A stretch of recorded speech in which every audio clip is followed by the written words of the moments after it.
o te whasisilatu o te amatalia nei tau manga le whono au whai tula whono. Whamalolo nsailu tato mota, o te whamalulu atu te pai o le kapeneta, o no ua mai a whata otola o tau whaasolonga o tali al malo.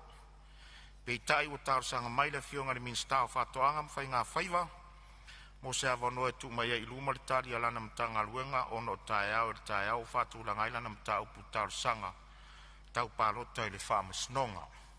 Ia tō whamari ai, ai wau tā palo o fionga le minsta o whatoanga mwhai ngā whaiva, e te tūlai mai mō lau sau noanga tari fuai tau. Male nganga whaloa. Ea, whaftai na ua whionga le whongawhetalai mo le avanoa, tau sa ngai nai se avanoa e ia awa fo inge mka ngā ruenga o ngai kua ngia fo i rea soa kai au, mo le koe rea ngā whafkai kele. Ia wha leo inge fo i rea ngā whafkai, i ngai leo ka māma kua ngai vaange rea whionga i mingiska, ia mo le avangoa, ia ua uinga mai o ke ka muai, ia o koe whaasoroa i lea. Na ua whionga le whakawhekalai au le whaia se whamakalanga. Se i ua whiange lava i lau mga ngā ruenga rangai whainkārang ka kua inga. Na ua whionga le mingiskārang o lango. Na ua whionga ai a lupo. Ia ai mai se fōi le ulenga. Na kusunga le puresili o mga ngā ruenga o whakoanga whainga whaiva. Kai ngange fōi na ua whionga le puresili o le mga ngā ruenga ia o kako susuenga fa sayenkisi ia isa mongei ia kapua imaya man manguia sei faise kala kako mkanga luenga ia ekusai fo i male kala fa kawa kupe ia peonga kako ia ngei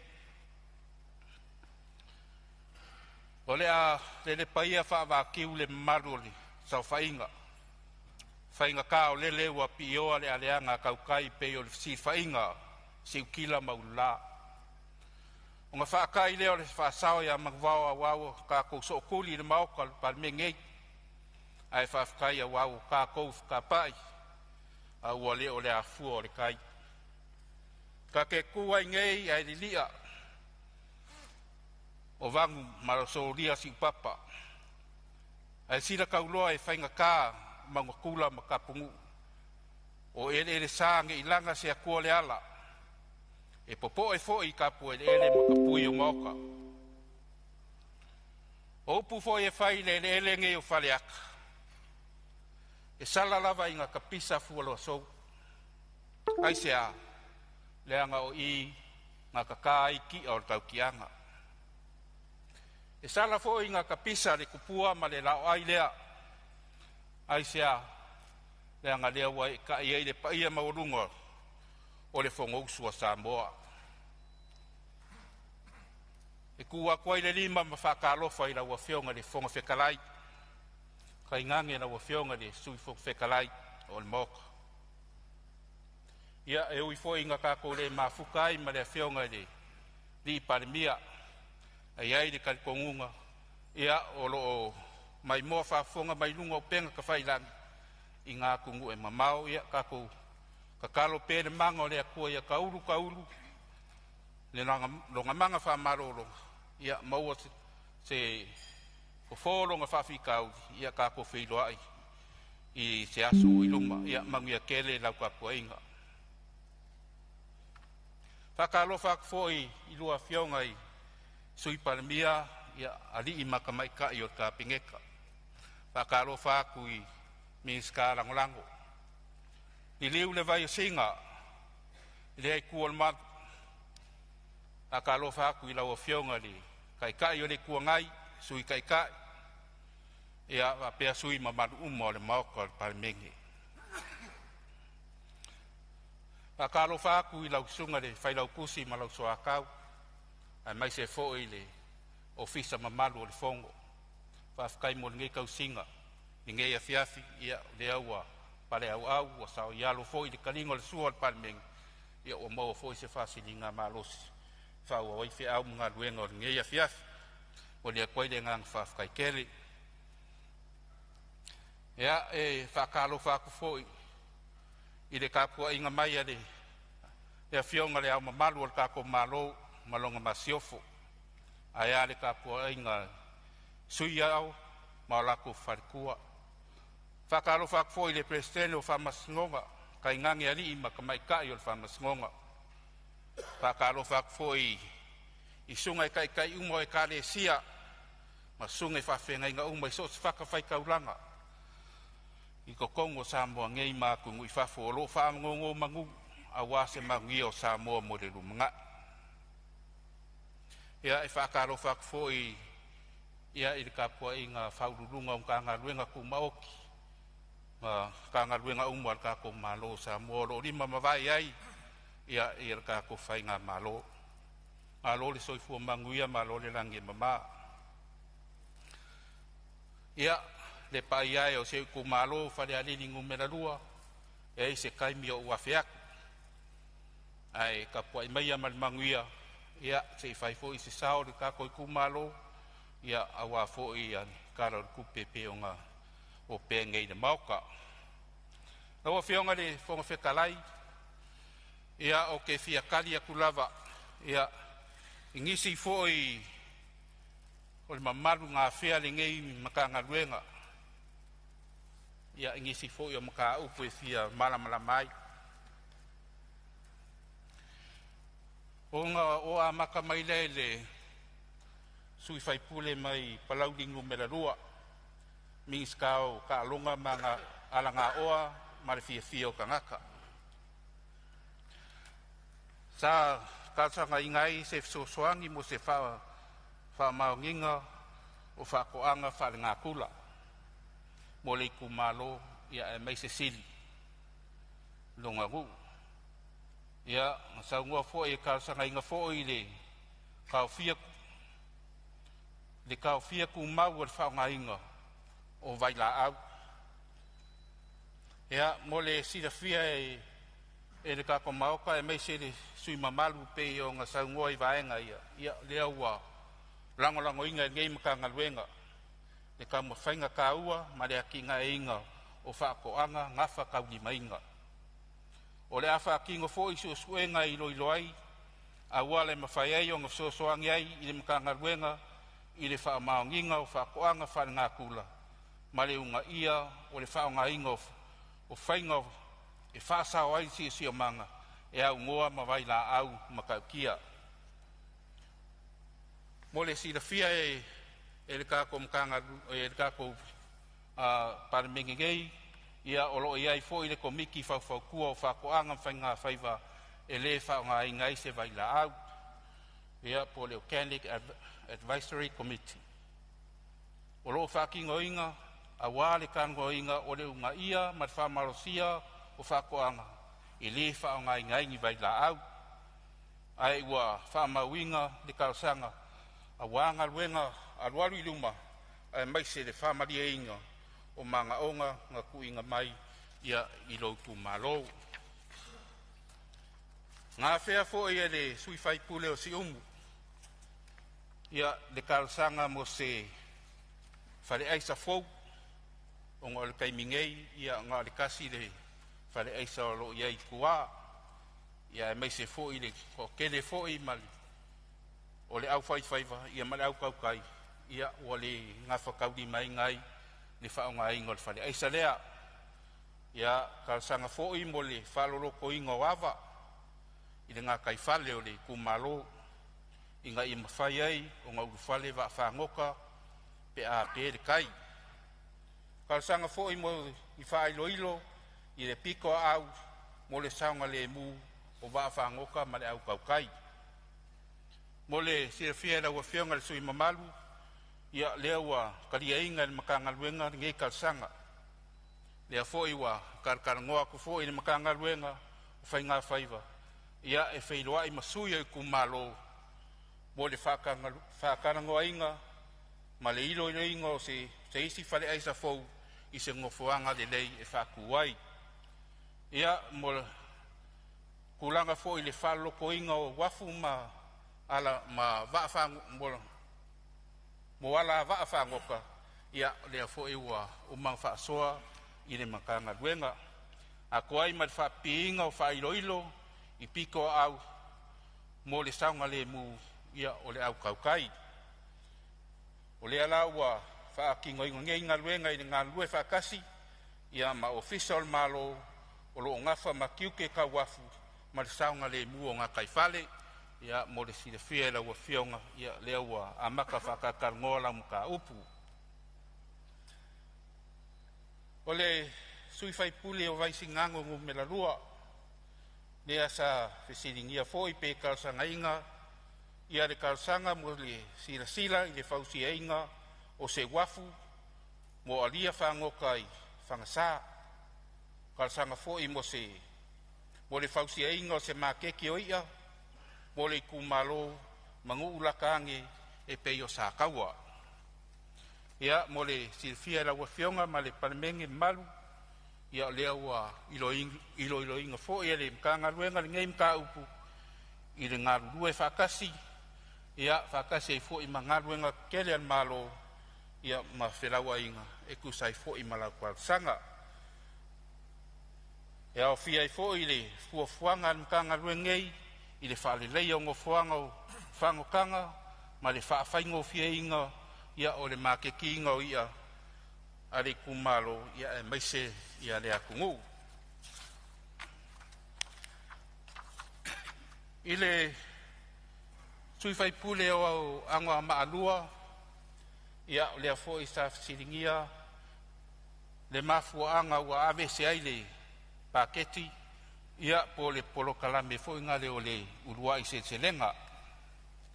Ia e fia malamalama fo i pe ai se a ua le koe fai ai le ngei polo kalame ka ua ia i le pakeki fo. Kalsanga inga fo i e koe whaawau le polo kalame o le urua i se lenga mo le aki nga e inga o whakoanga.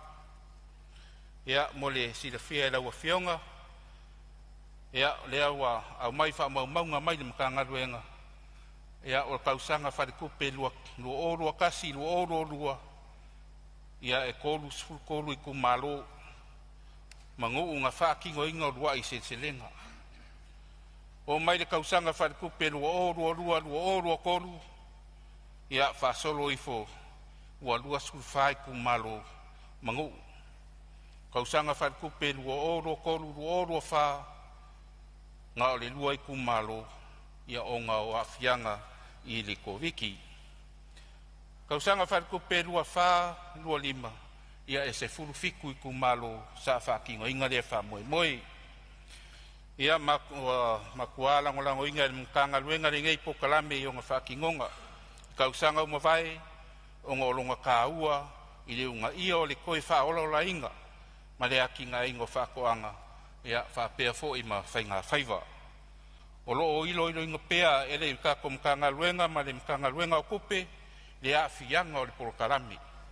Mangisi suinga e kalangoa inga i se fuafuanga mo le ngā solonga le lei o le ngei polokalami ka ua kele. Ma koe ku inga i kokongu o le kaiala whakau o le kupe o isi kausanga whakupe a wā le whawawinga. Whawawinga i o le ngei polokalami ia mo le silafia le sui mamalu ia ua kaofia le kumau ngei polokalami ia o ngalo whaiai a susuenga le mkanga luenga o kupe pakasei ma le mkanga luenga ia ke loa e koe whakarangoa inga ma koe au mailunga i le kara whakau o kupe lua lima i le lua ongo. I le sui fai pule o le kumalo whale alupo lea sa siringi ai le whaukua inga o se aki ngā aki ngā ingaia a kiri o pokalame ia mo whaunkango whai ngā whaiva. Ia ma le unga ia o pokalame mo le aki ngā inga o whakoanga o le kumalo.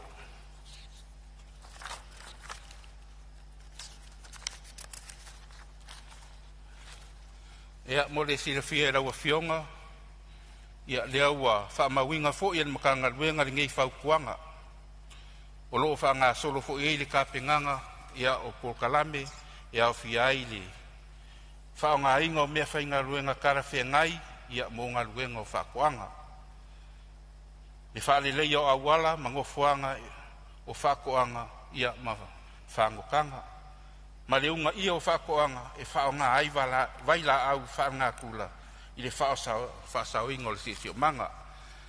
Ia a ko ai ma le kako milionga pe o ngā kui ngaku ia o ingalo a wako e foi ia le fisosoangi al kako malo ia i le au whaifakoanga ma le au whaifaiva. E lui fio i folava le whaifakoanga ma le au whaifaiva e kalsanga ngi lako foi mea whaingaluenga ia e manga o iai. O le fisosoangi ngā kako malo ia o loo kui ngaku mo le au whaifaiva mo le au whaifakoanga. I le sui whaipule o whaleaka ngu merakasi sa siringi ai pe ai se a ua ave se ai le 5 se lau suluafe mai le paketi. Ia o le sila fia e lau a fionga sui mamalu o kaimingei o lo ilo ilo le mkanga luenga le koe whaasoa ingo le pakeki mo le kausanga whare kupe fau. Pe iong ka ua le kaimi o sola ia o lo ngā rurua le mkanga luenga o whakoanga mwhai ngā whaiva i se whaakaika inga po se whaakakianga mauku i le whaonga inga o ngei vae ngā kupe i ko kongo o kausanga whare kupe e au ngoa ma se kupe kokoe. O le a wha malama akiri le ngei maka upu ia i se kaimi e karangoa inga i le pakeki i le palemenge mo le sirafia e lau a fionga. I le sui whaipule o alipaka i kupailunga ia po le a fionga fo i le miska langolango si se manga le asa kasanga inga mo masingi ia a kongu fo i na le o lala mai i le whaipule fo i o whalena kai masamakau ia o le a fo i sa saungo le vaenga le a kasanga inga i mo masingi mo whakoanga ia mo le ngau singa ia o whakaanga kalo ia maisi lava vaenga. Sanga mo le whale leia o ki ngae ia i le ngā kai whale. O le sirafia e lua fionga ia o le ua whamauinga fo i le kausanga. Ma o le afso kai ak fo i le makanga luenga i le mae ai o le whapake kinga o masingi pe o ngā ua i le kausanga whakupi fo a wale whaonga ingo ngei masingi. O le anga rue so kau a waku i le kou fonga whawai mo le whakaungu inga o le ngei manga onga ai maise ia o le akinga inga o whakoanga ia mo le silafia i le kako palemengei ia o masingi ia o loi o i le makanga ruenga whakoanga mwhainga whaivaingu. Wa wai o ngā whaonga ia o ngā lo whakakia ia kaiala ia mawhainga whawai ia wale whaonga inga o masingi e le mwhai o ngā kua ngoa aku ia pe kuaku se kulanga fo ngale wakuroa ia whakaukala mawhai ia aleanga mai ia wale eise se whaia alkaimingei ia lo whaanga ioi ma whaaso solo ia ia fufuanga mpanga luenga wa aleanga masingi ia e kaunga ise insingi e kongo le mkanga luenga e koe fo i mai le masingi ia awale koe whaleleia ia e meise fo ia o lo whakonga i fo i le kau awale whaonga inga e kako au whaifakoanga ma le au whaifaiva lo kau kukunga i le kau ia inga ia maua se kau pau ia awale a kinga inga o whakoanga ia mangisi lava kalsanga ia e pe o ngai ai. Ia mole sirafia e le kako palemengei ia o lea fo inga e fo i le fisiri sala ngā fo i le fionga le sumamalu ia mai whale alupo ia te manga onga ia po se kualalo fo i ingia ia anga e se su suenga ia wale le oloa fo ngale ia po le moli lea wa feuka ngai fo i ma le pulenga su le li pule ia me se fo i le panga luenga ka ko fa ponga su suenga fa sa ingisi sa moa ia po le Lesros ia se avangoe ia fio kuai fa ka ngoa la umka upu ia i le kumalo ia langa wa maua fo i kele fo ia ka mau ainga ia ai mai se fo i le moli so mali i mai la fo i ku o le ka ko kungu mo le sila fiera o fionga ia e mo le ko le nga fafkai ia ku sai fo i ma lau fo i ku alalo ia mai se fo i lau paulanga langa ia awa fo i le fa mo moi le wa fa mawinga le nga fa lalo e le mkanga le ngei a ko mo fo i le ko e pose lilo le sila fiera mauka o le kasi lea o anga vakau o le Thros, o le ngausia lea o ngi o loa fau, e whao ngā ai fua o whai le leanga, ia ma whakoanga. Ma ua ea o ngausia ngisi o loa, e pei o le whisky, e ngausi mai le kalo. Ia pe ngā fo i le flower maka, e whai mai le ulu, o le breadfruit flower, o loa e whai ai ki kau mafa, e fo ai ai ia le mai suka mali koko mawarunga. Pei o le hepoti, o vai la au e tatafi ai au au angi i maua oi se siama, ia po ngi mangu whala fua fo ingai, ia po le hand sanitizer. O loa anga waa fo i ngei o loa, mo le whakauaku i mā keki fafu. Ai o loo whanga social pea ngau singa o isi o loa e whao ngā ai fuo ia o whakoanga.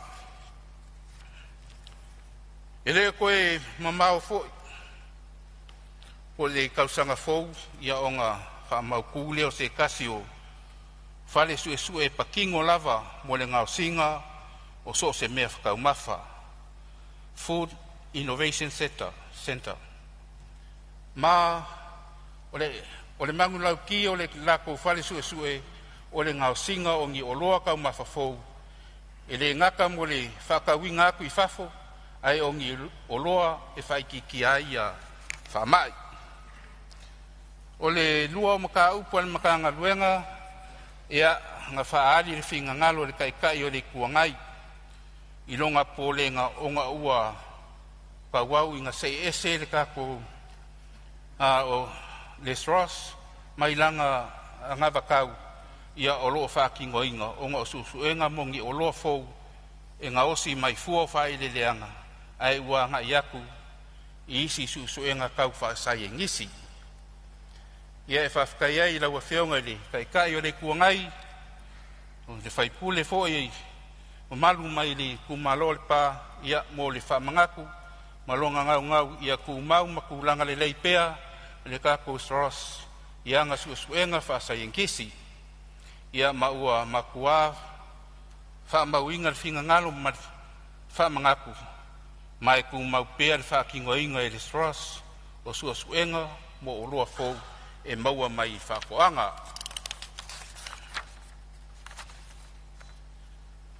Ia mo le silafia e laua whionga le whonga whekalai, ma le mamalu o le maoka, e le ngaka i susuenga ma le ngao sia inga o loa fau, o anga waa ma le mawhai, o ngā ngafukia, o loo ua ia ngei i le kako whalabukonga, o susuenga whai sa inkisi, o mawhai e le Thros, o na whai so se susuenga whai sa inkisi, o loo whai i isi aku ngu e peo ngi sila, ia maau se ka lia. O whale suesua le Thros, ua au sia la fua, ma pāsia whaavao malou. O le ngam ka kia, o se kulanga ua mawhai, maalua iai, le kako Thros, e whai so se susuenga whaasa inkisi, e peo susuenga whaasia si o manga, susuenga wa afianga o swinga o le kau, e a fia i fo i ma susuenga o le afianga o alikikai, marisami, onga o vaila au onga. O ngei susuenga uma whai o ngā whai, onga o le kariaku i mga onga, ai e le ngaka i mpanga luenga, mwhalapukonga le malo, ai o pisingisi, ma whalapukonga kumaoki. E ngā o le pau, ia mo le siafia, e ngā o le pau ngā o mka upu, ia ngā whaali, kari ai whinga ngalo suia whai pule malu, e ngā i whalapukonga o susuenga whasa inkisi, ia i Kongo Samoa. Ia mole sila fia fo ele ka ko apungu o ele ka ko palmengengei ia me se malu sia ka ko ia o le ai fa ko ama ua fo ia ua mai a fo i nga fa pi ele ka ko fa aka fo ia pole x-ray ia se kasi fo i o ka ko fa aka ia sosoangi ia awale kaususu ea leo fa mai ese mai a kungu i fafo pe fo nga maua ia wa ia fo ia ngisi fa mai wa ka ko kwa oi ia pe ole ka ko kwa oi pe e fiki o lo wa ia ngel fa mai le pe se fa mai nga le kia ia mo meo o lau papa ia mo me fa penga ia wa fa ia sim ka kia fa mai le o le termite ia malesi o le fall army war ia o pe o fa mai ia le wa fa ku mai le mkanga ruenga le wa fa pipi ngei er ka ko fa ka foule po le x-ray le il ka ko mkanga ruenga le pai security ia awa lava le mapupuia o ka ko o loa winga mai fafo ia a me se fo ile fa ki o fa mai ia pe onga ia ngei ia ke longa le pau le va enga lo fionga le fong fekalai ia sa fe ai le ngei makanga ruenga usai fo i mali kara kupe ia o sa mai ka winga fo ia ke le fo ia sui mamalu sa la nga fo i le kulanga le ole tango ka lo soi fuanga e lava le nga kwa inga ngei makanga ruenga lo fionga ile fong fekalai ia e lang ka ia o ka ko wo fu fa ka me ai palang ai le ngau ka inga le mtanga luenga ma ko ngei ia ako angai fai le fa ko anga ko le kalo o le ufi o ka mu o le koko o le esi ia ma fai ko ngala au ainga ko ma fanga ia lavang ia moa fanga ia lavang ia kwa ma isi lava mau me fanga ia ke no le kalinga fa fika udi o le kaunga so fuanga e fai la kala fa kai la o fionga le fonga fekalai ia ile malanga ka milo le nga ka milo ai le fa ko ile ko sa mo kas o le rock show le nga ka milo se va ia pelo se o se maka inga fo ima se kilo fo ia le vang fa fai ia ile me ka ma fa fo isa ka ko va ia se va le kele o le kalo ia al kele me kwa lo ia bayange ia saistu ia malango ngwa ilava kako amaka kwa isa le longa kulo le fiang ia o kako ai lava maka sami ilupe o moa ia kako kele ai me ai palang ka milo mai lava so a kosova ia mau ai fo ile kausingo kako ia ile fo ia ngu foi mai kumalo o le mokele sala fai ia e o nga e se fanga pa inga la o fionga le fon fekalai ia e te kuala lo ngem ka luenga ka lava un ka ko nga ruai fai ka ko fa koanga ia ma ka ko nga ruai ma lo se mai se ka ko nga kai fale pui le le ka ko nga kai fale no fionga fon fekalai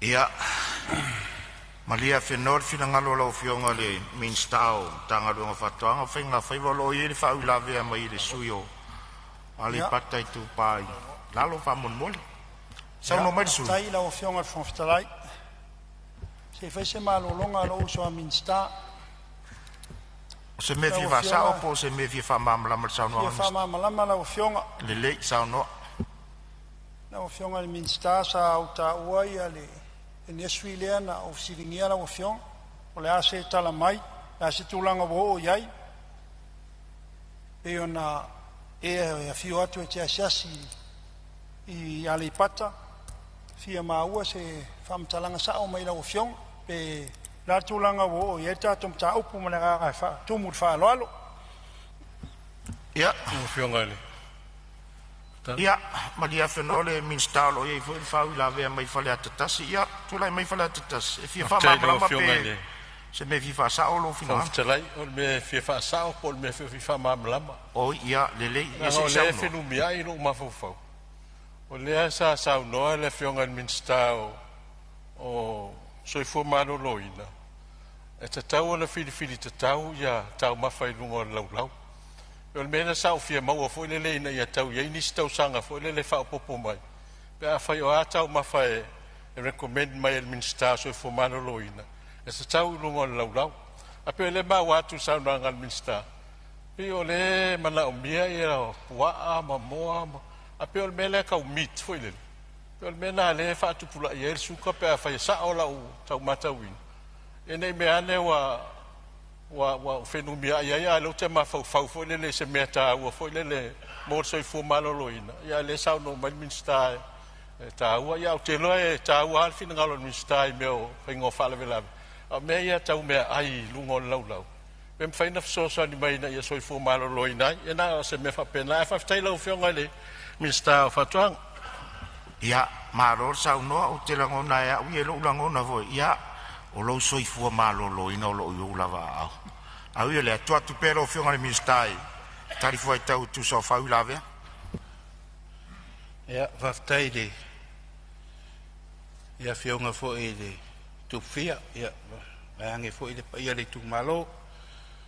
Ia, le ionga o kali mua kui laua whionga. Ia, o kulanga fo i kulanga i kaumawhaka. Ia, o le, o ngai ia ke o i le kali o le. Laua whionga lava le kali o le vaenga lea. Ai ala lango kua lalo aku le mkanga luenga. Ia, inga ia whakupula ia. Ia whaikikia i le makiva. Ia, malele kango lima. Ia, pio ngā luenga mamanga. Ia, kiria kinga. Ia, i o kako ngu maainga. Ia, o ngai pisingisiwi. Maua fua ngā. Ale ngā whalalo laua whionga. Ia, le whionga i whai pule ali paka i kupai lalo. Ia, whamaru rua kui lau whionga. Le misi aku le pepa. Ia, ufali kongu fo i le wa aila ko ia. Lea sa kalsanga inga le fausia inga ngufali la au. Ia, po ngofuanga fo i. Ia, e whaamili ai ia mo meo la au. Koko, mo le kumalo. Ia, mo le sire fia lau a whionga. Ia, o kaimingei. Ia, o lea lava o lo ngalurue le mka ngaluenga. Ia, ma le mka ngaluenga o le ele. Ia, mafua nga whangua. Ia, awa fo i whakingo inga ma whaamauku inga o le lisi. Ia, awa le whaangai o inga o lea vaenga. Ia, whaamarurua koe i lau a whionga. Ia, o ngā lea lava e a mai le kali an mka ngaluenga. Ia, i vaenga ia. E wa uma ngā sia pe o ngai saungo ia. Ia, o lea lava sa o koe lea se singa. Ia, o lea fo i sa sia lea sko ngai. Ia, o lai lava e ku mau le vaenga le pe o ngai kau saungo iai. Ia, e o maenga ia pe o ngai saungo iai ia sui mamaru. Ia, usai malingei makanga luenga. Ia, pe o ngā Ngā whangatwhono. E mo se wanoa whamulmo. Ia, o lo iei le si whau la vea mo le whasau ino le taimi au sau maro longa te isi. Fwoi lo whionga le minsta. Sei tūlai mai a vai maunga tolu. Whaftai tere lau whionga mo le awanoa, whionga whona whetalai. O sina mea e fia whaamanino. Lea ngai e ioe le tāo fio le neitu malo. E se le tāo o le whausia o whatoanga. Whatoanga mautu. E ala iona tala no ato au le si tangata whai whatoanga. Ai i le lau telo le itu malo vai maunga tolu. Ia taipeila o na yo nuu ia o le o ne o matautu. Ua le ai se whanua. E ngā lurue ai, ma whai aini ni atina e whapea. Ia, e pe o le mea le taupi ama e fo i tāra sanga alesio uso a whai pule mai vai maunga. Mana o mi aini whanua. E le anga e moni ia ma ioelo tā o fia tā ua, le whai o whato anga e tua iai, ia le tātou atunu. E mea lava e mwhanu tātou tausia i tātou atunu. Ai o le whale tonu lea, e o le e amana ia pēr so mātou vai vainga. Ia isi pitonu uia po isi ala la whanga ia i tono le taulanga. E le aini tua maota po ni tua lawa. E ngā lulu e e mawhai e ona tua i e nei taimi o le taunga tāra so i fuanga ia ma le whaalo halo lawa lau whionga. Sauna mai lau whionga ni minsta. Whāwau sauna. Ia, whaftaile. Saunoanga matkanga o fia lau whionga li. Sui mamaru mai mga koru. Ia, o ke whaamaru aku. O mākou ia o ngā whakoanga markua lalo mari. Whau kua fo. Ia, e lo ia ilawa kako mkanga ruenga. Ia, mo le vaenga. Ia, wale whakingo ingo o whakoanga. Ma le ngā whaaloalo lau o whionga. Ia, O le si vaenga la wafionga ia ongo lea lava e saungoa ia ngisi fo sui mamalu le kaunga ka le soi fuanga mai se lava o kalo ia ma mea kau fai whakoanga o mea kau whakoanga fuo whaeleleanga ia ma mea whapenga mo le sila fia la wafionga ma koi kua ka solo mai i kala kaile ai wai sa whaka ngai oi whareali a ngai fo iali paka ia o le lava e whaile a singa ia siasi ai ia skonga ia o le makua ka ngofi e lava o le mea maka i kua o lo ke va ia isi fai pule ia o la pasi ia o la fa ka mea maka i lungo le awala o nga lo wakuli aku kua ia o nga ka ngofi e luas fuka la i kau kalo ia ai lava ko nga ia malva yaso i le fa nga angari o kalo mai kua ia mo le silafia ia o le lava e ka ngofia ka ko mea maka ma le ngang fa lo ia o nga na ufionga le fonga whakalai o nga o mai lea si kala ia i seo ku malo ia ngai fonga fono ia langa le sa au ta ua me fifa sa ia sai tula i mai le sui o whala o au le sa au an mamafa le anga le o me fo ie o me ie me tau mafa ma me ai mo e tunu tato tunu le ua matua sili asu tangu tai lo me ie mai fafo me so ilai me tau ia wa li ale va i ho ila jongal mista ora al mafuanga eu foi talo tal ton lo fium ia ongor ke mingi o le fo le u ngai ka fioro lo ka ka al be mo ia mo ka ka ia na ngai ke fio kwa ngi ki ia kwa ke le ka lo ia mako ia eu fui ao fai kamako ka pisi pi mo kwa ke le fa le kon lo fium po la sa u la so si la fia la fo se mai fo kam fa e ka nga lu ia mea me so la hia kwa le ko ai ia kai ko ka nga lu ia me le ai ke mi ai le ko ai ki ngori ia mal fa la ia se tu atua lava no le fionga le sui pale miolo tu la i mai tu sali una me sauna fionga te lai fa ma wina le finangaro le fionga ile le sui fai pule fa leata no mel tolu ia sa tilele ta ora sa longa e winga ile tau sui fonga a me se lava le tulanga o fa tu anga ma le tulanga fa pena i tau ai ia ele ina no fa ma tu ai sui ia wo fai si ele to fengo fiele ngaluan manga ma fango te ni veita wa lu lunga tongi tanga fenga lu asi sila foi inga luenga i ile tau fenga sa ai ya so sa lu ta la to sfu lu ta la masene e uma le lima tau sanga taluai pa ing taluai o lunga ile fata la va lu ya det tau fenga foi nei vai fa fai mi fenga malo tau foi o le onu ta la no le sila vai nga o te le te miti o inga luenga fa vai te ono o le te nga fitia ile tau tatu talo tau oia tulanga sa ia sa tua ia ia o le te nga fitia e tulanga we ai pe ana tatu to fa so foi le inflation tulanga fa pena iva super sene ia import tatu tulanga fa fita we nga o lo ai lo mai fa fo mai lo to nei me se foi todo super sene na ia tulanga tau me ai la nganga le na le na sunga ile fionga ile minsta e to watu na so sani ai e to fo ia atia e tatu lo ile le a seta pito sili le na tau ta lo tele lo tatu watu nu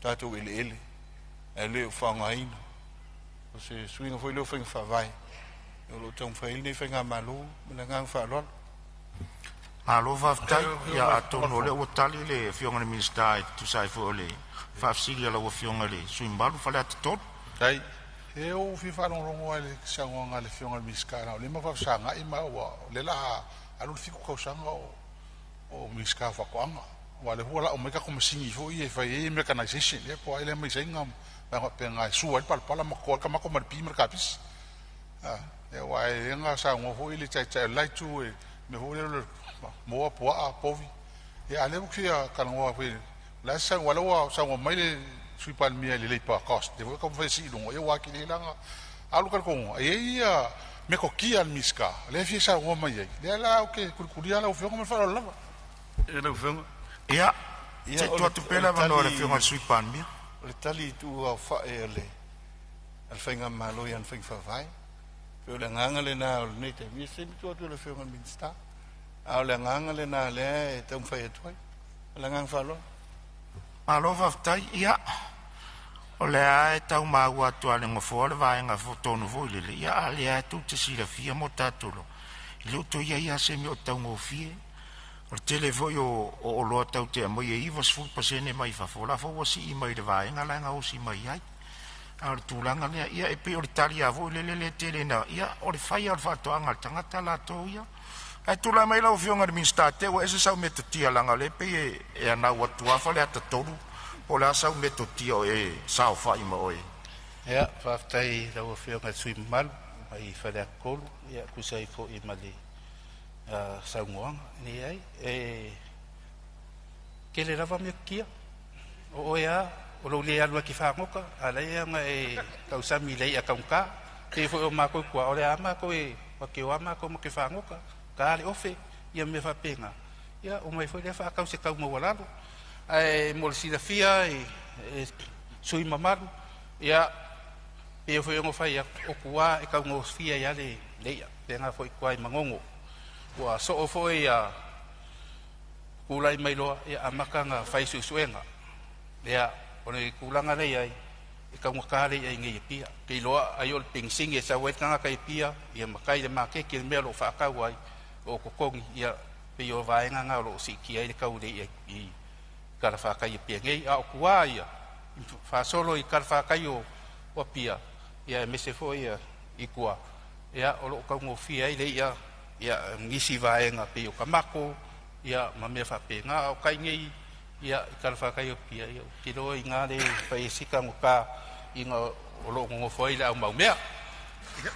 kai lava o kai la fionga fonga fon ia pa wala me le fa sai si me o ia le o la fionga ai tai o le mele tu o le kau o mea i o planting material seeds mai fa mo kwa kau nga ka ala foi la il mele i ko kanga lunga le ke le me fa ka mo ka mako ma me va penga mo kwa le mangi me me sa ke le yaso so songi ko le fionga ka foi ku la ka o mea ko na ngo la ila ko ka pisi ka mako nga me ka ka ela fiong pe ngai fo ka mako la i pe ngal afa la vale ai a o ia sa va pe sa ngai o pe o sola le e nga me ki o ma fo a ile ia a ka kele lo kalimai o ele si miska ke lo fa ia mo ia le fiaf ia malo va tai la fiong ai le sui mamalu ia tatu tau tu tala vo le lista malo awole mai le ia mai le upenga don't give me fish give me raw ia fa fa ngo fiana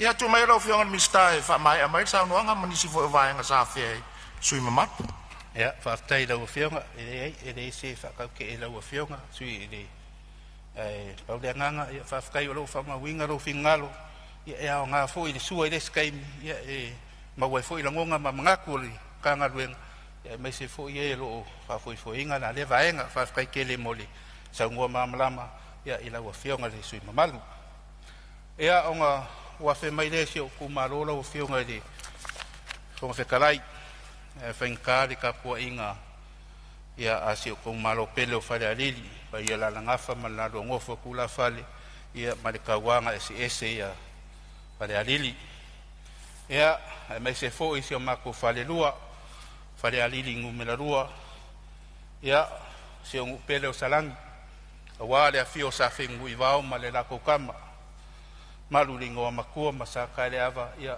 kaingange le foyala ia a fio foia kapu sa kele mo ngalo malo le lua ma le aloli su le oka ia la kai foi le malo le po fa ka malama ia kaingange foi le makua ia makamba fa le lua ia ma le foyala ia a fio foi le kaufia mo kala lei era kai le kaufa ia male lauki nga laulelei a fio foi alo sa mala ulu male makua ia la koa Ala kai le whaleongo male, lau whikalai ngā whakili o le kapungu, ia ma oe sa whakili mali umai ngā opo o le. Kula whale at kuia kua, ia ma lau whikalai ngā le konga, o le urupua le ngā whaialanga.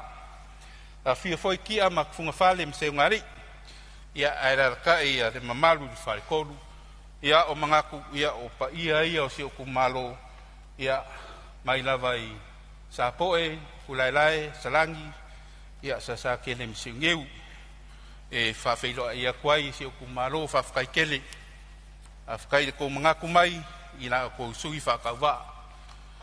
Mai se fo i le koe whiriwhiri o lo whakauwaa, ia e kaua veinga le ngfor ka koe kumalo, ia pe ama se koe luang yaso. Karuai, ia ongo lea fo i e le ngalu whaafua le fokua i mai, ia ai mori aku le nganga whawhkai kele, ia i ka kua inga se o kumalo, ia e mai se fo i o se ungu pele o Salangi, ia i le pa i o le fio sa whengui vau, whawhkai kele lava mole, amanga ia fo i o se o ngei whakauwaa se o kakongu, mai se fo i le kulanga ngai ai le kako kaimu o sola, ia o lea lava sa koe fo i aku i kua, koe fo i aku lava kako whanga i mwhaikala, ia i kulanga fo i wo i ai le palimenge peo ngai ai le kausanga o sola, ia ai mai se le vang whai pe sa kau kua i ai, ia o lea lava sa mai lava ko kua lalo, ia o le mea lava o ke loko i ai he whai, ia o le ngā lava, ia o le ala lea, lea u koe wha ua waile, ia le kamu whainga, ia awa fo i le, ngei lima kausanga pe aku sai mat whingalo le rei. Ia e mole aku fo i le nganga o whawhkai ma le whamalo i le kapua inga, le pa ia lau whainga ruenga kokofia le akua i so se whakawhai kaulanga i kokongo se o kumalo o whare alilingu me la lua. Ia i lau sunga i le koe inga whakongo, lau sunga ku moso i o sia ma le wharikua, whawhkai mo la lua kakalo, whawhkai fo i mo lua kalsanga, ia mai se fo i le whaukua, ia i lo ngei kangaka whakauwaa, ia whakalo whakfo i ngai o makua whare anganga, sunga ia ko lio ma le wharikua i alupe, ia ma lo kakalo, whawhkai fo i whaukuanga ma apo inga, i lava inga ko vaa fo i vasa o ngor de singa ngase ia kunguma mau, ia kakalo pea le whamalolonga le ali ia kaulu maua songa whingalo, ia ilang whamalolonga i lau sunga le whawhenga inga, e se kaimi ka koe wheiloa i anga leile kua i lau sunga. Ia e mole aku fo i le whawhkai i siau komiki ngā rurue o le paroka pe o ngai ngei whawhkai kele, kupu mai e o ka mali i whailaunga le whalkua makausi, ia o le te iau o lava i sewa piko i kiki, ia whawhkai kele marol ngā rurue, whawhkai mo la ko ngā luenga mai ia o lea ua laingo kura i kongo le mauka Samoa, ia e whaleo inga le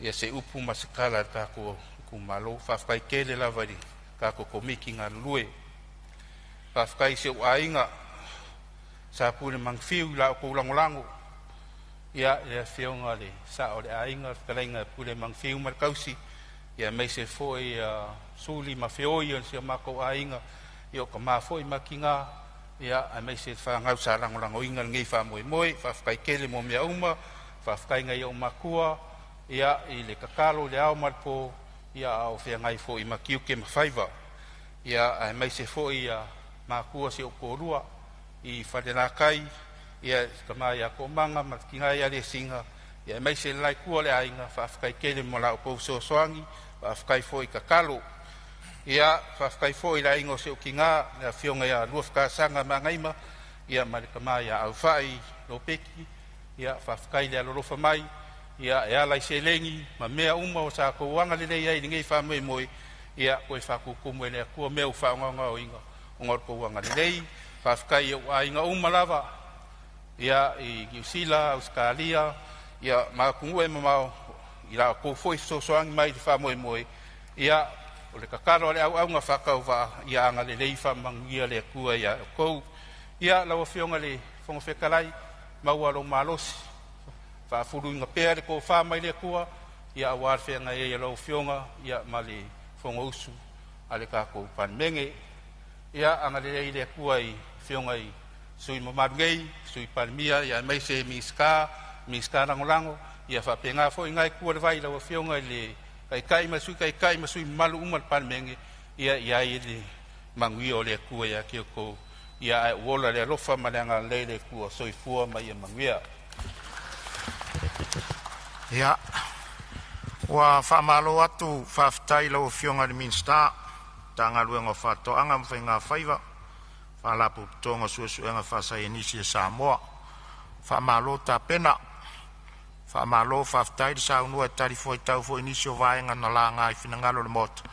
Ia, leo umanino le leil whafonga mai a suyus fono fo ina langa whinangalo tusal mtanga luenga, whamanu iatu no foa, le mtanga luenga mai se lau whionga le Minsta, ia, whamanu iatu fo no foa, ni vaenga fo I o whangare malo, whiangai malaua whionga, ia, ai mai se fo I e sauno I se ngalu e whafua, ia, alo whangia le tua le whamoe moe, ia, whaftaitele mo le tapinanga, ia, o lea ua tātou to se e atu, I le whangasolonga mai na amata mai ai, ia, ua tātou o atu le mtanga luenga sota inga, ma whamtalanga teknolosi, ia, ma le pule whatonu, whale meli o Samoa, ia tulai mai ala o whionga le Minsta e saunoa, nisi foi o vaenga na whaalia iai finangalo o le palemene e tūsai o le matanga luenga manuia le saunoanga.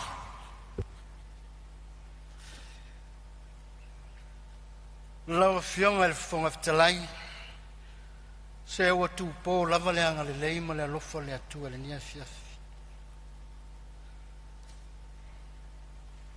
Ma lo le whatotoa, ma lo le tauata. Momoli atu le anganga le whaftaitele I lau whionga le whonga fitalai, mo le awa noa le neusu ngā whono. A le taupo inga mau, le ne fo itu malo. Lau whionga le Minsta langolango, lau whionga le ilua sangato. Lau whionga le ofisili langolango, le vaenga maoti, sota inga. Lau whionga ngisa, le matua, le pule, whatonu. Whionga tavui. Awal pule ngol whanemeli. Tato malo. Leo watafe yuta, ele lafo itai il sa, ma o sa uni fo laulo tanto matanga lua. Se itali, le ngā o onga, o le tato, usu ngā whono, pale meni, I vaenga pe o na mumia. O te taofi o te leto e talua ina le whala o paula. Masasama le lafia lunga o e lenga, awala fatu lima pa ia fale anga nuu ma pa ia fale malo o le foi wa e la foi luma fale le vinga tasi le tua le nei lavaso ma we so ai no foi le nifo le fata faita ulanga awale si tiore tato vinga le tua manatu tau lava ino tato toe fono fapi ia tu maua tu lava ile tua lona lava vinga ni e o le fava vau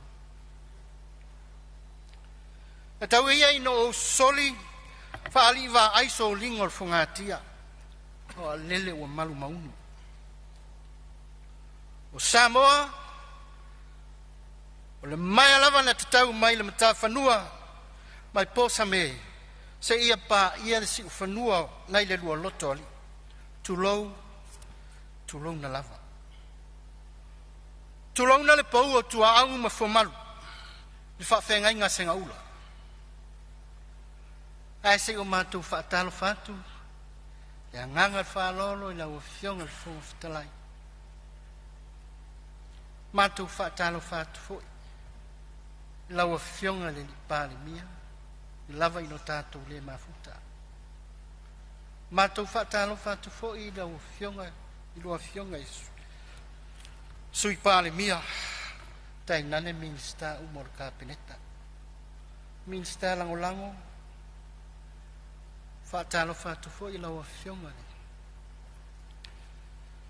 Tai le tuangai, whionga le su tai. Mani mamalu la nai tu vai. Whaatalo whātu fo I. Whionga sao whapito, tawai tātou le mafuta li asu. Ai tai nani su tu tasi.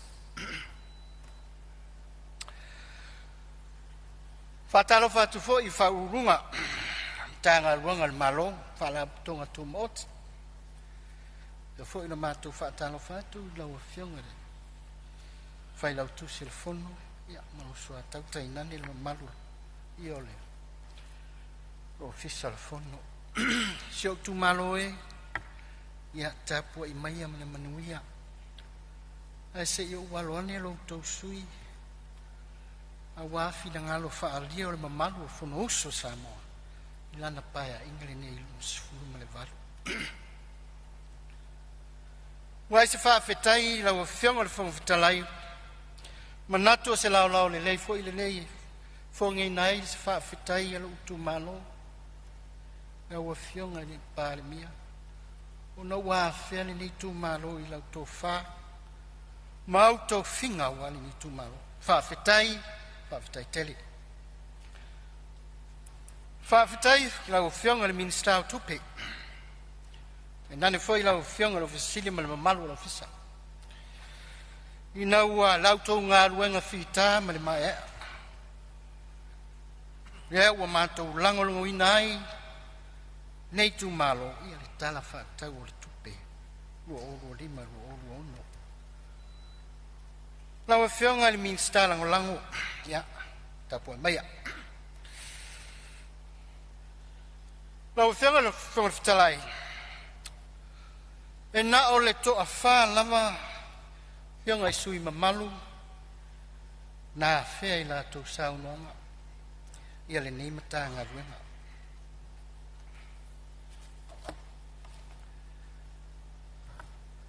Whionga I sui mamalu whaasale le anga tolu. Sui mamalu I whale alupo. Sui mamalu I whale la taimi sa matau. E fo le sui mamalu I whale atas. Ui lava ina. Ai ai le taofi. E aunga e tasi lava le wha moe moe. Ma le tua lalo. Whaasana le anga tolu. E ai le taofi tata ta mo whatasi. O le leo fe so ta inga. A wale ati na ino. To mai maanga wa. Fa so poli ai na tu ioe.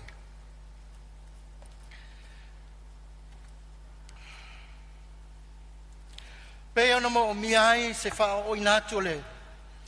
O le au nanga o so ta inga I o tatou tu malo. O le taimi le nei. O le ua ngā lulue. Tatou mtanga luna. E fa pena ona fa o atu. Ia le au nanga o le SNPH. Ina ia mawhai ona wha so poli ai o tātou tu malo. O le SNPH, mo le taimile nei, na o te tonu lava o le taulanga, o lo wha pena ona wha so poli le au nanga le tuwhaina atu le au nanga. A le wha moe maualunga, le pe ona iai le fiso swani le malo, o le World Bank. Lea tau mawhai ai e wha alele a atili, se itia le wha alele o tātou au nanga nei, ia mai e wha so pori ai, ia vaenga uma o le atunu. Iai le taofi o lo wha pena o na mo mia uma mai, nei au nanga. Ia awale wha atino na mai, pei o a onga, wha le mai, ia inu utua, ia ma tātou motu I savai. O le SNPH na sina tala I titi lava. O le SNPH pe ona mai whaatuina e le rua fesfu tolu, rua fesfu wha. Ia mai le nā lava la taimi. Sa whaatuina ai ai na fua fo I le toa tele. E pe o le whaataitainga toa tele o alo ma whanau I tonu a anga taitasi. Pei ta. Ua mai tauina ia ua whapena fo i na si itia le tūlanga fo i numero le au whainga o tamaiti. Ia e whapena fo i la o na si itia ai whaopoponga le whao atu o le au aunanga ma le tautua o le afo i au aunanga. Ao sina tala i le tātou company telefoni ia ua o atu i le iwa si pasene o si le iwa si pasene ia le te leo le tātou atunu ia o whapena o no o atu ai le malo sianga ia o le tautua o tātou o nanga telefoni.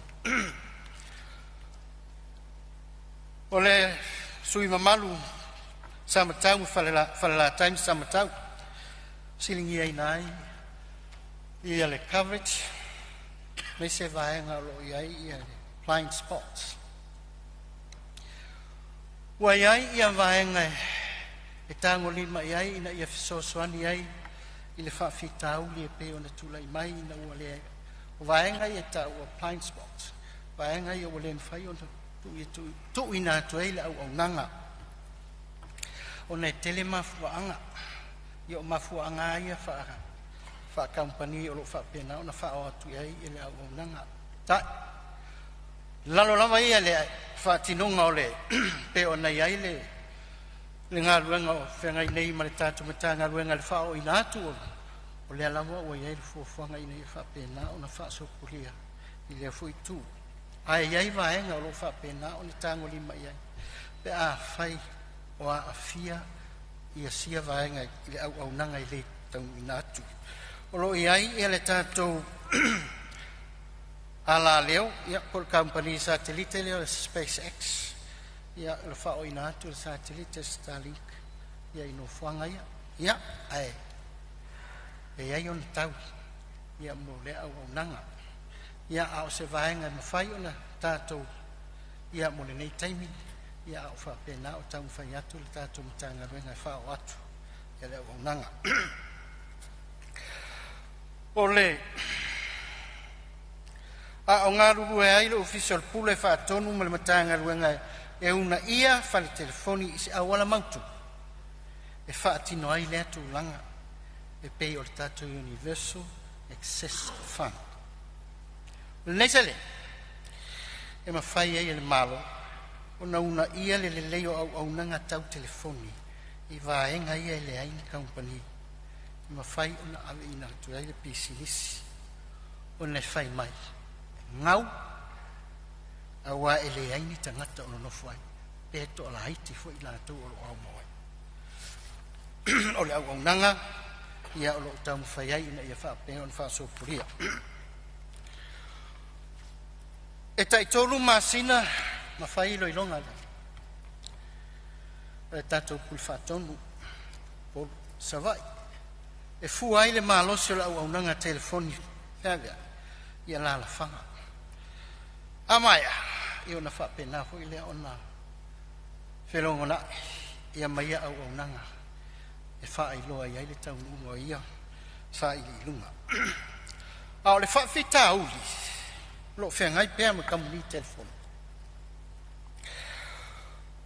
pau fo e te fatuina ia ai fai sina tu ai o le tali atu le tātou office o le puma ia e ta iono masina ia o ta lia lava ia vaenga ia a o levo na fia fatino ia fuanga a tātou company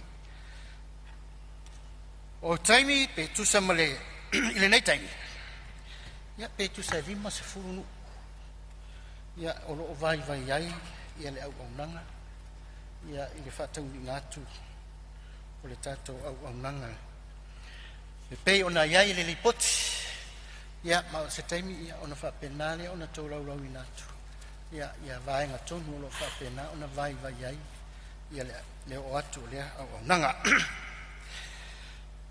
o le company ti sao ia o lo fua e fatino ina swing o lanto po telefoni i le lua afe lua se furu malefitu mo le fa le lavo le au nanga mo le company Vodafone le vaenga tonu le blind spots fa le alupo ia o lo fua le lato po fo ia e fatuina i lau fanua o fa le alupo ina ia le lei fo o atu ia au nanga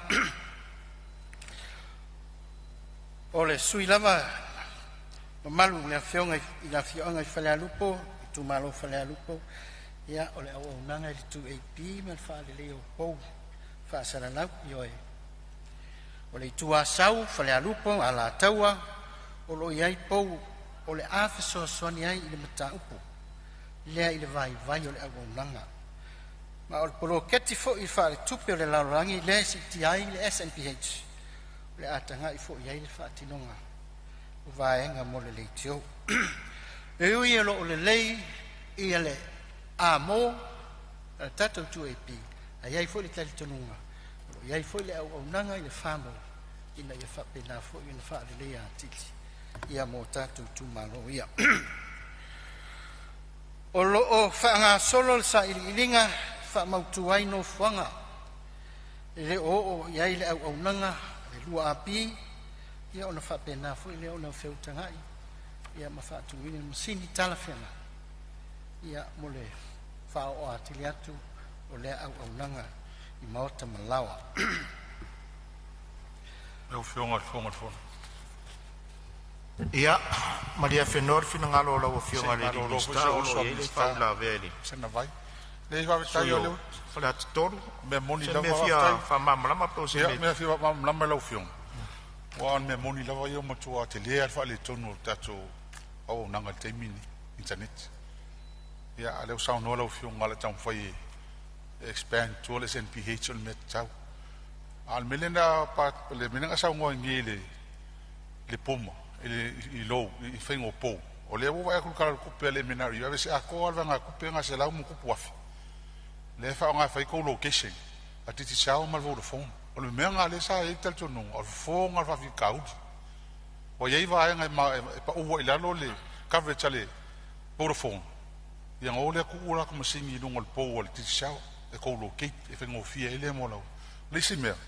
O le ua sa le Starlink SpaceX penga sa ngo kasi nga va nga ka ua o ka encourage pa fa pe so swangi ye ka ko ar kulanga lava ye kulanga coverage ya fa ka ilo fiunga pa fesco nga luenga ma ka nga luenga ile kampangi ke fungi wengi o mo kwa ke le ar fa le kom ya la foi ka ko trui capo marine capo ala nga mai nga ke le capacity ya link fanga ya mal fa lava after Lo fiunga pe se no.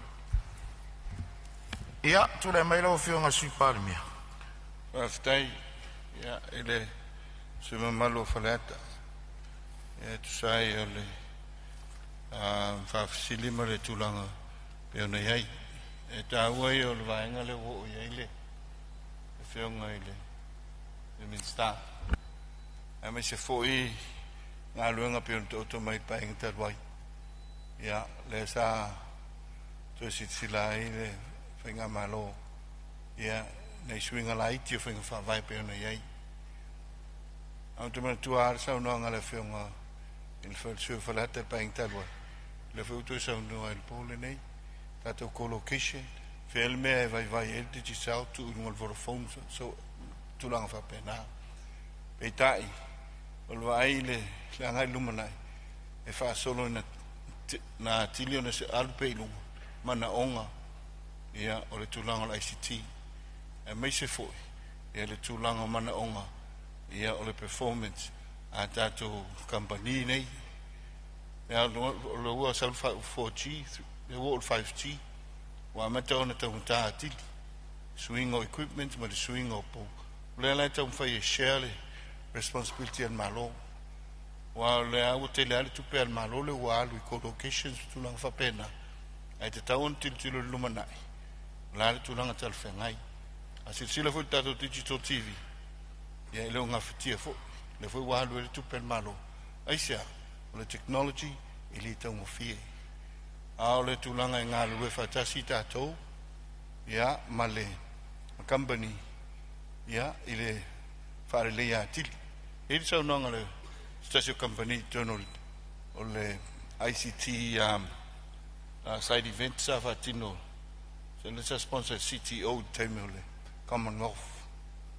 ya tate no fo ale saunanga ale lipule le company ele o lava tupe malo e vatuai ia ele o lava fa sol tatu malo o le mana onga le amata ona ngai mai I company ne ona le titi tatu population tele mana onga tele tulanga e ale tom fain malo e nga te develop le tulang fain va eta tole terrestrial infrastructure ia male gateway ai o mai company va il tatu technology ia ma va il tatu last mile connection o la telenga le mal melo to le lango World Bank ile na to fa so le ia ina ia expand le tatu SNPH awana watu ile lango nei ile samo tatu infrastructure na fa tau tua I se tau ia se fa motino sistem ava mer company se la ulima full milione te fa tau tua ia o tele tau fa ngole mu se infrastructure mo lumanai ia walu fa nau langa fa lol malo faftai ia o fionga malia fengole suyo fa fo yo o fa le atator le ai o le o tiro sa o tua I va no mo ele tele sa no le va ngale le o fa mani no tu va ngale tele sa no va ngale le ai la su mo dia mai lo technology le o fa le kongo la kala unga mo dia mai lo fina ngalo le o fa ma malama tua le fionga sui pa le mia mo ni si fina ngalo taulanga alanga le o ma wa tu fa mo nga ia e foi ma wa tu lunga ni tele sa no va ngale la o fionga o me le la tu lava no le minsta fa wa ulan sa no no fionga mo tala ta tala tu le va no longa winga te la unga fa la o tele la o fionga le su fa le to o le leiva kai mo le mai lo fina la o fionga o la ia ile infrastructure ia lava ma toi e ka un upgrade system ma Vodafone ma ti sao ali isu nga ka ko ma ia mai lo fina ngalo fa le to lo o va tu le for langa le fon fetala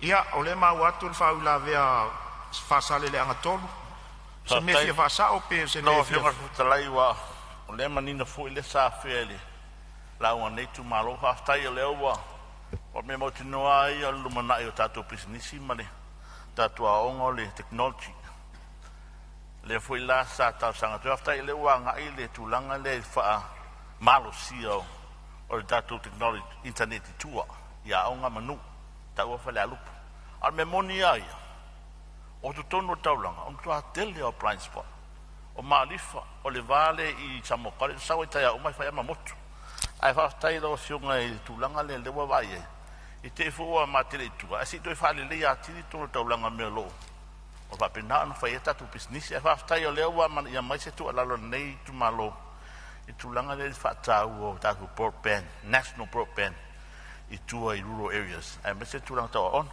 ia fa tai fo le wa ta wa sure fa ya to tulanga le Starlink pen fa na anga ia tu ya onga va anga le wala o proven ma na ia tele le vo kala me le Starlink pe se fu ala malo e pe na tu fa tu ya onga a pe na fu ona anga ia I tu tua ma se ona nga mai tu tua a tai lo fo mo tele malo sa no ia tu tu pela va no lo fionga sui pan mi o lo tu lai mai le no le sonia le fionga ona le fionga le minsta tu afa o ia so na yeso ia o tapenanga le fatu tu ile tu sa motas mai le lata usanga le wa mata ona lui ai pa mo wina le tulanga ia a sila I saunanga le fionga palmia le sai il pa inga lo sutfit o le lumana ile o le technology ma le energy o tato ia le fa na nga ia fa pe o le lumana ile e te tau na veo se responsibility al malo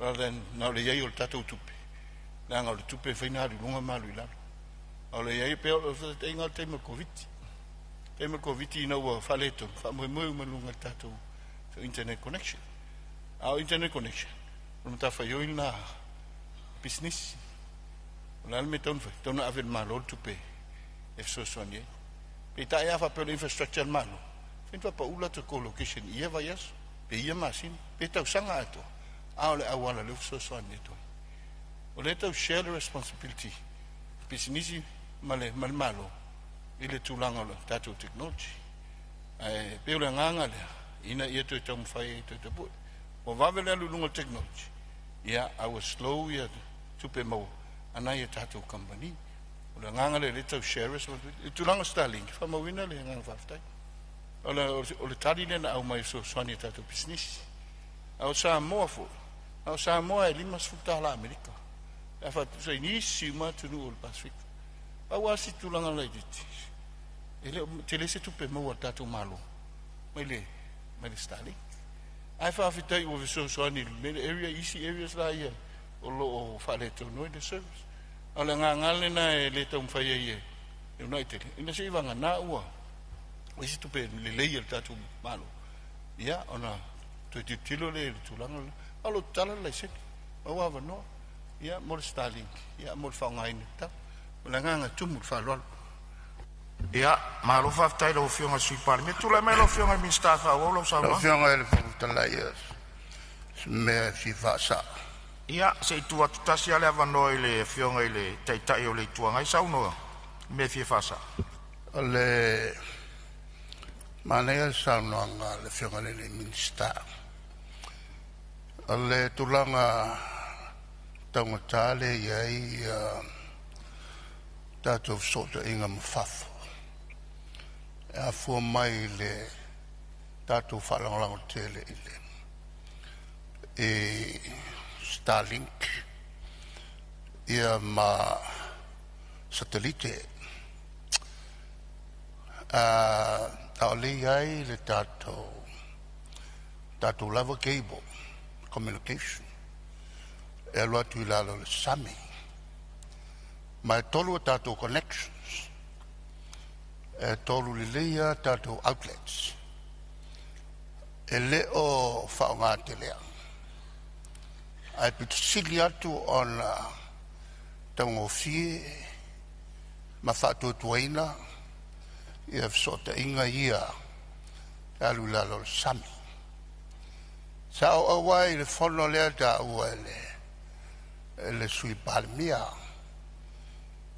mana o ave fol fisili le tonga tatele o lato o le tau o le whaonga satellite ia ale alavan ta tino mai e sui sai ai e sao ia ona e pila na sa no le sui palmia le to te tangata ia le lava for competition ai tau al fasi silanga le fionga ile le minsta salo le on tato to til le lava el mafo angal tangata of sota inga ia faungai tato kepo se tolu o tangata o le sa fai ai ia titi sao ma le Vodafone i lunga le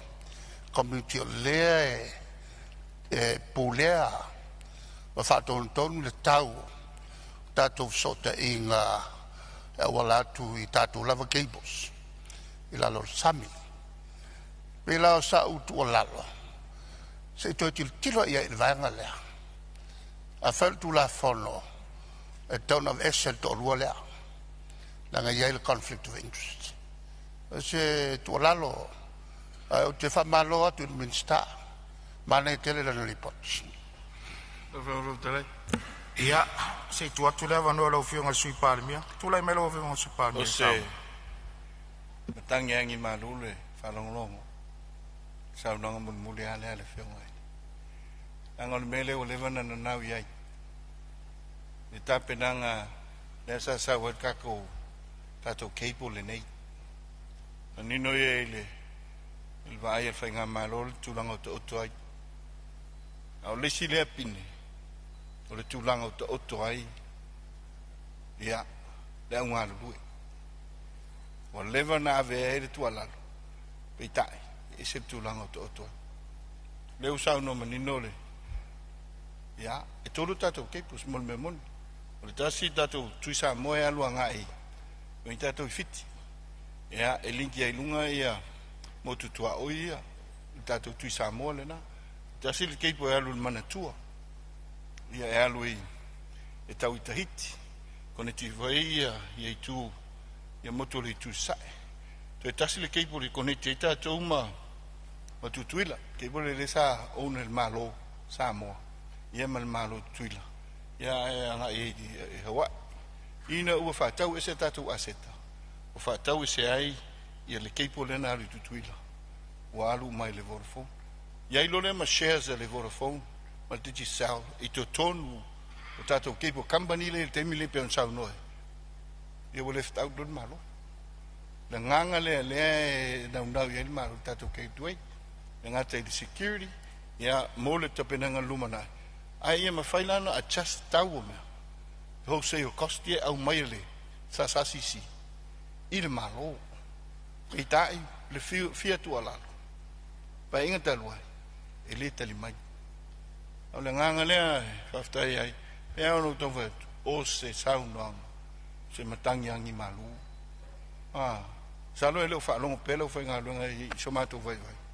Io no le vaenga ma le whaaloalu ma le na nganga e tumbu whaaloalu. Au whamawina le lango le whionga te tai o le tuangai. Ma o le awhatino ino loa. E tuso le whina ngalo le la. Ngang whaaloalu. Malo whaftai sau no mamlama. Ia, tulai mea lau whionga le minsta. Whawau sau noanga. Ia, o loo tauto mai le whau la vea a whale alupo. Ia, se tulai mai le sui a whale alupo e sau noa. Se me fia whasao anga e sau noanga pe fia whamamlama. Fia whamamlama lau whionga rpo. Peta lai whaftai ma lewa noa. Mo mwanju inatul whaftai tere lau whionga le minsta. Ono lamana ia se talo sanga le nei usunga fono. Me mo moe na o e ta uale Universal Access Fund. O ta uale o fund le na. Apupu atu mo le sila fia. O fund le na e whaatu peina mai ni revenue e moa e la tone operators. E mai la revenue na e so ania e mai se lava. Ia whaatu o toina lele au nanga ino e tua. Lela ia ilu mato ne e la fanga. Ta ua ia e mai tawina. O Universal Access Fund for imolo i loa na amata mai lava luafe ma le lima. Lua se fulu tau sanga. Ia la e o mea nei, o le lava e tele ni blind spots i whala alu. Polonga e le o whaonga ina, e le wahanga nei, operators nei le tupe tau na whaonga ina. Whaalei a tili ai. Mea nei wai loa lava e mato noo, too low lava. Mea o blind spots i whala alu. E la tu loa le fia fai start telefoni tau. Tu le al ta vale ona le clear lu matu ole. Ia ele fai ona fai e fa pena ona inconvenient ele fisosoani fo ele ola le ma maua le fiso ta inga. Lona lua e ta ole Starlink ta ua ia moni lava. Ai o lava business ele o mfai ona affording al Starlink. Fa fela na afford o matu tangata i tuio. Ai tu tu fisosoani. Au ngai for operators nge ia ini se lenio lo fa nganga malo subsidize ai ia so anie fo ila ia mato nei no tu em fai ona afford langa le Starlink io sem natu moli o 2AP ala ila vana ma sem natu 2AP es el tau ona mato ma sanya nga fatia e isi sai me lo le la vale tau i tato atunu ne o pe ia fa te lo time o taua ia o 2AP, ono e nai moa toi tala. Ai le moa se connection, ono o le tulanga lava lea o le signal. Ia mal whaaloalo tele, whaftai tele lo whionga minsta. Ma lo whaftai sa uno le sui o whale alupo, ia o whaafonga mai lau whionga minsta, le naunau ta inga o si o tatu i tu malo e mamau i tua. Ia o le alafo o tulava i lau o whionga tu saifo o lo whaafonga mai i maftianga o whale alupo. Tula me lau whionga minsta, whaau lau sa unoanga. Awa whionga le whawhitalai, uli atu le whawhitai tele, sui malu o lena toi sau noa whao popo i le, mai le sau noanga au tu saifu i ma le tātou tala tupe. O le anganga e pipi i whaatasi le loto ma le whatua, le meo o sau noa i aila o whionga le sui malu whilarupo. Le anga o le whatu lea, le ngata le ola o wino whanau, a o le soifua malo loi. Ai tai nane le tamao ainga le tunu ai aua te pole o la atau mawhai ai se au la vange ma se taimi vafi ia e whapena o na tali whaftai tele lau o whionga le tai ale tuangai ia pe on sa noa le whionga le sui pālimia ia whaftai tele lava mo le tu alalo whautuanga ia e fo ina le a whea sa unuanga au tua lau fionga le sui mamalu mai faleata tolu ia ai whawhitai talia le whautoanga se o tu alalo le mea tāua lea e whau ailo tātou sā ia e whawhitai telea ia ona iai leo se toi paua leo si vaenga pe ona iai fo ia le whanonga le o awala mai fo i se whautuanga e sui mamalu mai whalealupo te nane le sui mamalu mai whaleatitas au ngatas o le fiso ta inga malinga ngana whaangaina i le tātou social media o le se whaitau ia i le nei vaenga o le tātou collective responsibilities o le tātou ngaluenga whaiwhatas e tau fua se manatu ona ua le masino ua matu ia ua taungata ia saunoanga ia matusitusinga ne i lungo penga te whailangi ai tātou tilo i se fofo ma se vai fofo e ma whai ona fo ia i le whawhita aule lea lea o lo whaatino ai ma sa whaatino ma lo whaatino i fo ai pea ia le ngā luenga le tātou matanga luenga ina ia ma whai ona whaao atu umai tu malo ta itasi o nuu awhi o anga tai nane o sosa i ete ese whaala putuputonga ina ia momoli atu le whiau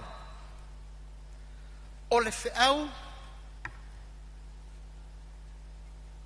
tautua nā lau anganu tautua nā lau whaakerisiano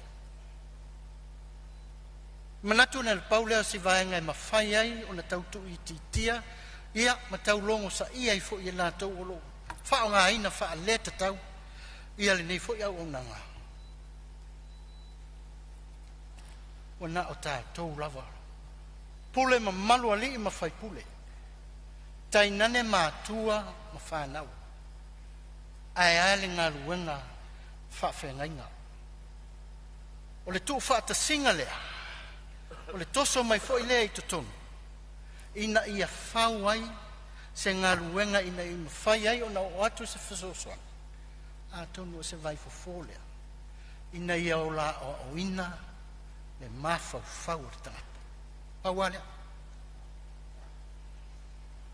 a o ina le mawhau o le tangata i le mea whai ma le mea le tauna whai ma le whisota inga māwala lata o lona uso a tangata o le vāanga nuu ai tai nane lo whaakerisiano lo tau la mua lo wha mua e au lea se vai fo lo tau mawhai e le tātou matanga ina ia o to tonga o yeo ili ma ano o le loto le mawhau le tāua ai ai ona pāpuipui le melea mo whai aino whapea o se ngā luenga whai whaatasi a tātou i nei le tātou parlemene Neo whionga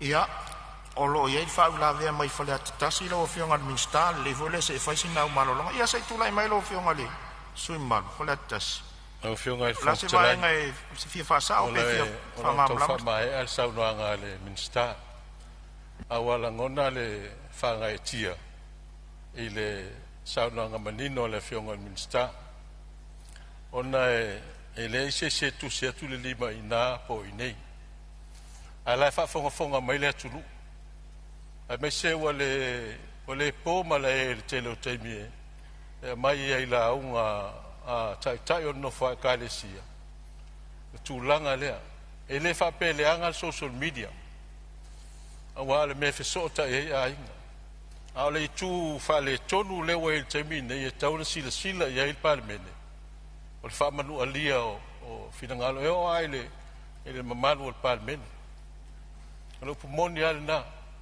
ua tātou furitua i atu vasa o tuana Ale anga ai mai pe social media le tulanga le. Ale ata tu no foi nei. E fainga tata tu va fera lo. Ma tu te fa lo foi na tu vai le fionga palmia. Sui palmia ministerial kabineta. Fa pe foi ministerial ngala mala fionga al fong ftalai. Ala fa fonga mai la tunu. Wa lo fatu. Wale atu langa fo al fa fita uli. Ya o te lo al fa fita uli ngonga le ole ye te bini. Le petia il tatu va no folle. Afa ye mo miesa mo file mu, masa mo fe al fani mas se tunu kersiano. E mo moli la fa fita le o ma alo mali of. Ole la sila el binsta. Ya sila foi pule nga madu ali foi pule. Ina ia ma ua mai fe au. Ole fe au fa file mu ele tunu. Ya besi fo tatu te no folle ye tatu ngalong foi fata sila. Ai fa fita tele la o fionga minsta le o ma ua tu lo fin ngalo. Ya after tele foi la o fionga ele. Fon ftalai manuele fon tangal parmen. Ma lo faftai le suyo fale atitas. Ia manatual ni mata upu pe ona sa no fo ia le sui sa fa ula vene sa o le wa ia le vau fanga lele wa pe ia te wa lunga manua inisi fo yo atu mo te tele o tatu wa tunu le va tapu mo le va tapu ia ai faftai lo fionga le minsta o le wa e fa fonga mai ti mai al parliament i se awala e fa tonu fo la wai penga te fai langi o fa nga se mo ia fo yo le va nga sfuto do fa vai ia al mai ta wa le nei vai taimi wale ai se va tapu ia fo le wa ile tulanga le wa ia wa tiuta la loa nga ngana ia ai faftai la o fionga le minsta pe ava pe ese fa to fa la inga ai tu la mela o fionga le minsta sa no fa wa le sa no anga faftai la o fionga fon ftalai ya ole te foi faftai tele fionga sui mamalu mi fa la tas ia e tu sai foi malonga lango ngina ia ole nei tau mo fainga mal fa mo pe o tatu alo te mo le sila fia o tapenanga ne tatu matanga luenga ile ono fo alo saili ma tai li pe ni ava noe ma fai ai ona fo ia fa fita uli nei pe lava ona fa tinoina ia le lato road shows o fa ingoina o le Samoa Matala fai maile Samoa Matala a vale to lima le fa mo moile tato ti tau nu Samoa le manuia tato tau nu Samoa mali pelepe ia ma fa pena ona le mau le vata puia ona tato value sia ia ole vai aso foi le nei pe ona ia amatalia mai le aso ana naf aunga saunga le mu malutia au wala o fisota inga mana ia ole fa malo si awole sunga fa fengainga sa fengai mole amataina le lotu la swana nafi pa wala o fisota inga o keviso ma ole nau ta inga foi le na o i ole tau fisota iai le tatou manu lau ti o lo tatou taunfai solo ia vai mai Samoa saonga le mu Samoa fe alofani Samoa le ainga ole aunga le la fa tau ai le vai aso atoli ni ia le la tau fui fa lau iloa te e atuai ai fa mausali fa mautuina malu puipuia saunga le mua o wala of sota inga ia wa manatu o si vaenga to titile ua fai ona o mai ia ai ona lele o hio mai na fionga ile sui mamalu mai fala la time samatau ia ai o tu pese langona ia tu sai foi mavaenga isi o vaenga pe ona siringia salola taliele officer fono ingaluenga pe on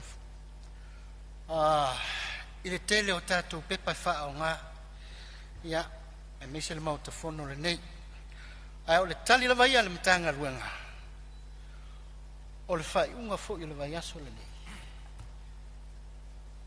Whaatui nai ma whaalau ilo ai. Kalame, whaingoina o le One Government Portal, a le tato matanga luenga, e anga tonu lava i le vaenga pei ona iaise tu alalo, a la fionga le sui malu. Whale la taimi sa matau. Ia, o le vaenga uma, ia i mawhai ona tu i titi ai, ia i le whaonga ino tātou pepa. Ia ai whaonga, ia awala whaono poni, ia le tiktito. Transformations, ia iai. Ia, ona, wafe mai lea O te vai rupe ina le saunoanga matanga o fie whaalualu ala o fionga le Minsta. Taluai o wa tātou to ai mai fo i le taunu unga le tātou ngā luenga i le nei aso e tūsai fo i le lafo le tai au. Ia waiele manatu. O le a whauau saunoanga ala o fionga le Minsta pe a tātou to i taliu mai le aso a tai au. Ai mamori te le atu le whaafitai. O whaamarole on sa i pa i o le palmene. E le whaingo fiel tau mo whaingo le tātou ngā luenga le nei aso. Ai whaafitai le lava papale ma le whātoa toa o mo whaiai o na whaatino le te le o tātou ngā luenga. Ma lole usfono. E whaapitos whaafitai lo fionga sui pānemia ma le pa ia o le kapeneta mo saunoanga o le nei aso. Whaamalo tā pena. O lea ua o mai le tātou taimi manava o te tau fo o na whais tātou malolonga. Whaafitai sa moa i lau tāpua inga. Wa e manuia fonotanga lau pale mene le nei aso ona o lau te talo. Whamalo whaafitai.